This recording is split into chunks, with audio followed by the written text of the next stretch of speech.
Still in Mombasa, where President William Ruto has lauded the crucial role agriculture continues to play in Kenya's economy. Speaking at the opening of the Agricultural Society of Kenya Mombasa International Show in Nyali, the president cited employment, manufacturing, value addition and agro-processing as areas that have benefited from agriculture, hence growing the economy.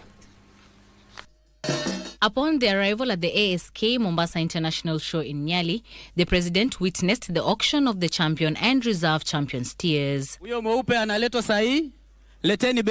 After an entertainment interlude, the president enumerated the successes of the government's initiative in agriculture, key being the distribution of 21 million bags of fertilizer.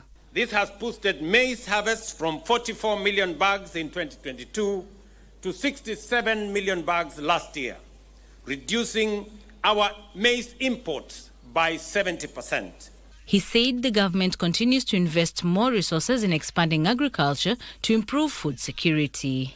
In 2026, we plan to distribute 12.5 million bags of fertilizer, nearly double the amount distributed this year, across the whole country in all the 1,450 wards, ensuring that every farmer in every corner of Kenya has access to affordable inputs.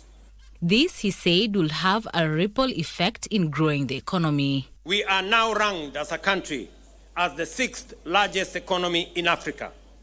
Our inflation has declined sharply from 9.6% in 2022 to 4.5% last month. The shilling has held steady at 129 shillings to the dollar for over a year. From Mombasa County, I am Anne Mburu.